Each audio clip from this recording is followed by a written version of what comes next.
Hello everyone, how you guys doing? Hopefully you guys are having a wonderful day. Today we are here with a sand crabs guide for old school RuneScape in my endless adventure to make as many guides as possible. Hopefully you guys enjoy. If you do, make sure to leave a like. But with that said, let's go ahead and get into the guide. So as far as the selling points, why you should do sand crabs in the first place, well, for one, it's amazing XP in terms of their defense. It's incredibly low, so they're just a punching bag for you to deal as much damage as you possibly can on. And beyond that, they're also extremely AFK. So with the combination of those two things, it makes this one of the best, if not the best, training method for low levels, depending on how you want to look at it. Also for the requirement, the only real thing you need here is basic gear. I mean, you don't even need that to be honest, but being able to prepare yourself and have the gear accordingly to go here and get good XP is going to be something that will definitely benefit you. But really that's all you need. There's no extra requirements in terms of getting there. Also, as far as what you need to know about sand crabs, they're weak to everything, so you can choose whatever style you like. Today I'll be talking about melee and range, since magic is better left trained in other various methods rather than combat. Sand crabs attack with a melee based style and their max hit is a 1, so again, another great reason to be here. They really don't hit you at all. If you're really low defense, you might have to bring some food, but for the most part you won't need it. I also have some melee gear options up on screen. So there's 3 different setups on the left hand side. A low level setup with the full rune. You could also throw in full black, full mithril, full adamant, whatever tier of armor you have and whatever tier of weapon you can reach. Just make sure to get the best armor and a scimitar of whatever caliber you can get. Then in the middle we have the granite setup. A granite hammer is great from level 50 to level 60, so I definitely recommend that. The obsidian cape's a little unnecessary. You definitely don't need to bring it, but if you have it, why not? And on the far right hand side we have a med to high level setup that you could also bring, and in addition to that there's other weapons that you could sprinkle in here if you have them, the Brian Saber and some abyssal weapons as well, but really it is up to you on what sort of weapon you want to bring and what you have access to. Then for the range options, there's a couple very different setups down below. On the left hand side I have a snakeskin setup with a low level dart and a high level setup on the right hand side with some black d'hide and a higher level dart. You can also fill in the blanks in terms of what you want to use. So on the left hand side of the screen there's a ton of different armor types for range. You got green, blue, red, and god d'hide depending on what your range level is. And on the right hand side you also have tons of different weapon variations that you can come here with depending on what kind of account you are. Crossbows I really don't recommend, but if you have to use them, go ahead. So we're gonna have to make our way to the Great Korend. The sand crabs are located on the southeast side along this coastline and also over here on this island that you can pay 10k to get on over to.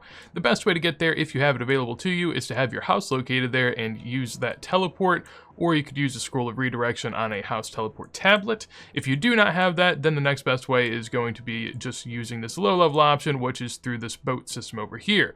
This boat comes from the Port Sarum, so we're gonna have to make our way to Port Sarum. Most people are going to want to do that through an Amulet of Glory. Just go ahead and teleport to the Draenor village. You could also use a pest control minigame teleport or a rat pits teleport. So just head on over to the west, go across this little area right here, pass around the stone wall.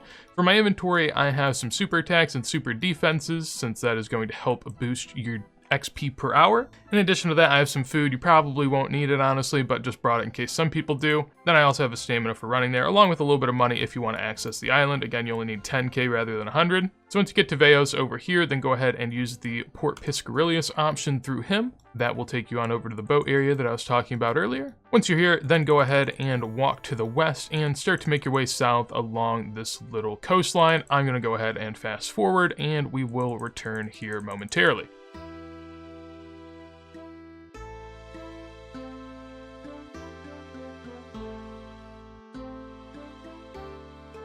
Alright, so now we've arrived at the coastline down here. From there, you can see a ton of sandy rocks that are located on the ground.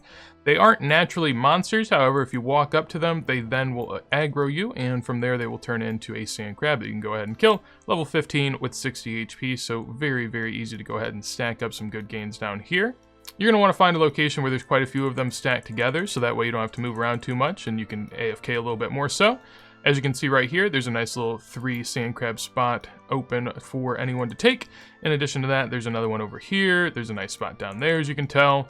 So a lot of the good spots are located around this little chest area. That's the guy that you can go over to get to the island. It costs a little bit of money. I will do that momentarily. And there's also nice spots over here as well. In addition to that, as I've shown before, there's a bank over here that you can go ahead and use if you need to restock on potions or whatever. Feel free to go ahead and do that. If you want to go to the more exclusive area, however, there's actually more people over there, but it's an area where there is just a ton of sand crabs located around each other. So there's a ton of amazing spots spots, go ahead and head on over to the sandy crab guy and talk to him. You can just go ahead and travel through his only option, and for me that's not going to take a fee because I have the diary done, but for you guys it will. Over here, as you can tell, there's a lot more ideal spots. So there's a 3 sand crab spot over there, a 4 sand crab spot over here, a 3 over there. There's some up here to the north as well, and basically every spot along this island is a really good spot for actually training. Oftentimes it's a pretty packed area, so you're gonna have to stick to the one location that you have, and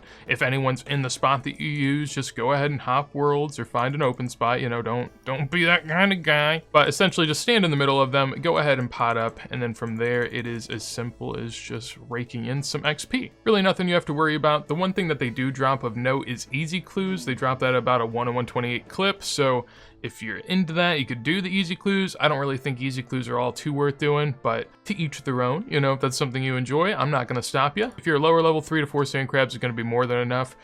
Personally, I'm a maxed out account, so I go through them pretty quickly, but for most people, this is going to be more than fine. The only other thing to look out for is once these sand crabs have stopped attacking you, then just go ahead and run really far away. Typically on this island, I just run to an opposing side of it. I'll go all the way up here. And once you're up here, then you can just run on back. So the easiest way to know if you're gonna get attacked when you go back is if these sand crabs along the way start popping up, which they do, and then you're as good as gold. Off you go back to your abode back with the sand crabs. So that is going to be it for the sand crabs guide. If you enjoyed, make sure to leave a like. On top of that, anything you'd like to tell me or others, would love to hear in a comment down below. And if you want to see more videos like this as soon as I go live, make sure to subscribe. But with that said, hopefully you have a wonderful day, and peace.